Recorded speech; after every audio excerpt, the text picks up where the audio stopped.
Good morning, dear hearts. We are on lesson 78, and please subscribe. Today's lesson is let miracles replace all grievances, all of them, every single one. Wherever we seem to find one, let it be gone. And this lesson is very much a restating or an expansion of a previous lesson 10 days ago, which was love holds no grievances. So we're being told again, as we've been told many times, you can have a miracle or you can have a grievance, but you can't have both at the same time. We're always going to have to decide.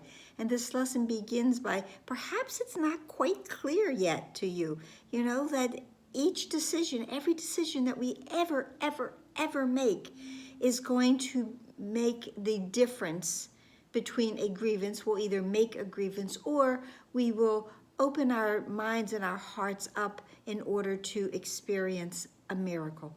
Everything, every decision, every thought, truthfully, that we have. So this lesson is telling us that, what a grievance is, and this is an interesting way to place it. It is a shield of hate that has been raised up between us, you, and another being, another part of the sonship. And that's really important. It's this person that we might have a grievance with, well, we definitely have a grievance with them, is actually part of the sonship. So in that way of thinking, I'm actually having a grievance with myself. The practicing for this lesson, and the major portion of this lesson is speaking about the practice. And it is very much the same as the idea that was given to us in lesson 68, because it's also choosing one person.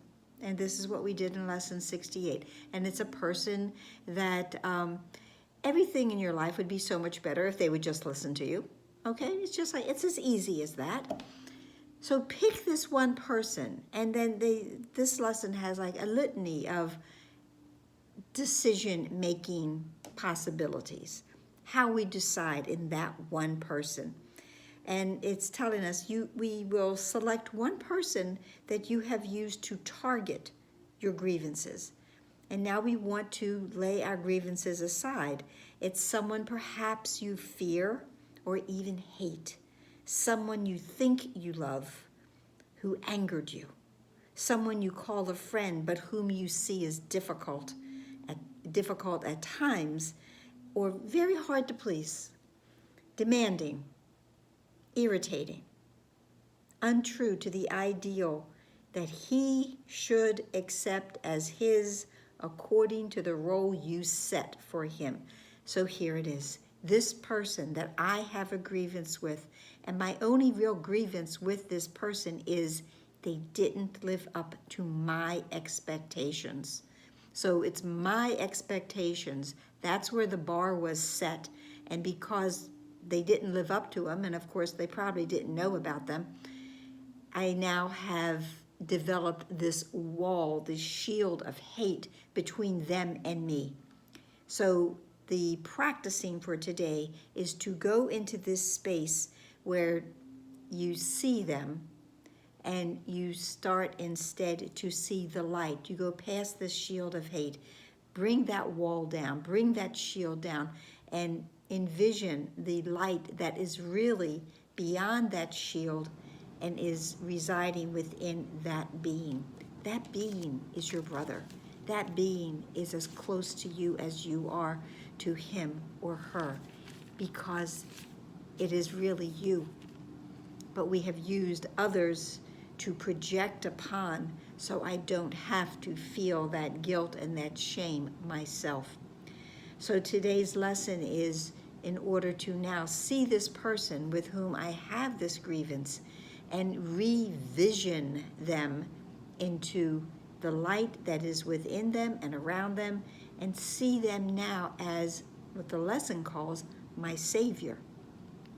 Because my Savior is the one I see in front of me, and the one that I am able to shift my mind, and instead of seeing darkness in them, I see only light.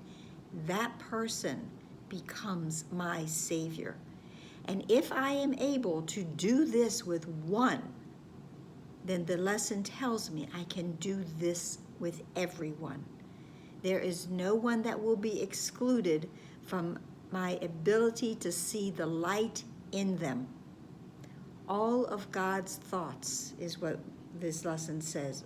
For all of God's thoughts to see the light in them.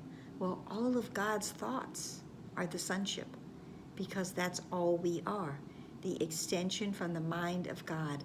We are a thought from his mind, and so is everyone else.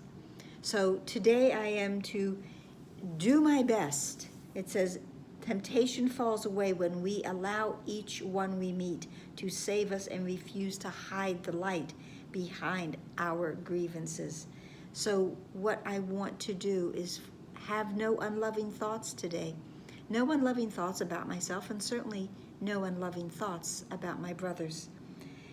And the last couple lines of this lesson say, for you both, okay, that we do this, to see this other as the role of Savior, that you may share it with him, for you both and all the sightless ones as well.